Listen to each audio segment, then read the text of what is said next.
அனைத்து இந்திய அண்ணா திராவிட முன்னேற்ற கழகம் முடிஞ்சு போச்சு அப்படின்னு நினைக்க முடியாது.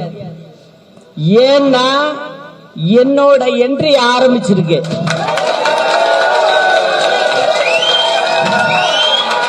அதனால நம்மளா என் பின்னாடி தொண்டர்கள் இருக்கீங்க, தமிழ்நாட்டு மக்கள் இருக்கு எனக்கு. அதனால 26ல நிச்சயமா அம்மாவினுடைய ஆட்சி இங்க தமிழ்நாட்டில் அமைப்போம். இந்திய அண்ணா திராவிட முன்னேற்ற கழகம் 2019 நாடாளுமன்ற தேர்தலில் பலமான கூட்டணி அமைச்சோம். அப்போ 19.39% ஓட்டு கிடைச்சது. இப்போ 20.46% ஓட்டு கிடைச்சிருக்குது. கூட்டணி இல்லாம எங்களுடைய வளர்ச்சி 1%. அதே திராவிட முன்னேற்ற கழகம் இந்த கூட்டணி எல்லாம் சேர்ந்து அந்த காலத்தில் போட்டிட்டாங்க 2019. அப்போ 33.9% வாக்குகள் வந்தது. இப்போ 26.52% வந்திருக்குது. சுமார் 6.5% குறைஞ்சி இருக்குது. வாக்கு எங்க வளர்ந்துருக்குது? கட்சி இல்லையே, அதிமுக வளர்ந்துருக்குது. அதே பாரதிய ஜனதா கட்சி பார்த்தீங்கன்னா 2014 கூட்டணி அமைச்சாங்க. அதுலயும் பாட்டாளி மக்கள் கட்சி அப்ப இருந்தது, பல கட்சிகள் இருந்தது. அப்போ 18.80 ஓட்டு தான் வாங்கினாங்க. இப்போ 18.28 தான் வாங்கியிருக்கிறாங்க. 0.52 குறைவு.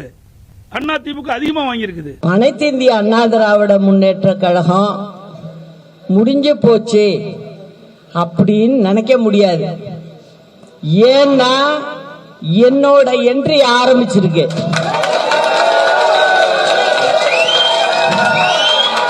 அதனால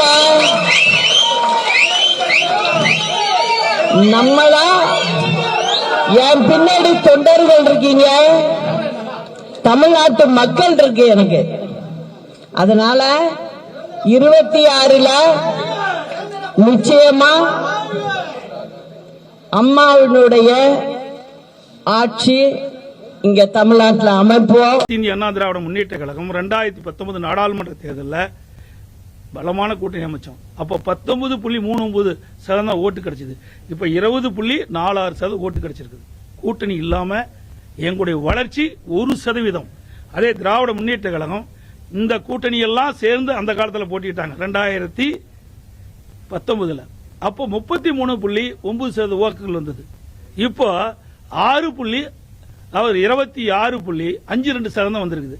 சுமார் 6.5% குறைஞ்சி இருக்குது. வாக்கு எங்க வளர்ந்துருக்குது? கட்சி இல்லையே, அதிமுக வளர்ந்துருக்குது. அதே பாரதிய ஜனதா கட்சி பார்த்தீங்கன்னா 2014 கூட்டணி அமைச்சாங்க.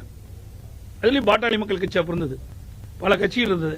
அப்போ 18.80 ஓட்டு தான் வாங்கினாங்க. இப்போ 18.28 தான் வாங்கியிருக்கிறாங்க. 0.52 குறைவு. அதிமுக அதிகமா வாங்கியிருக்குது.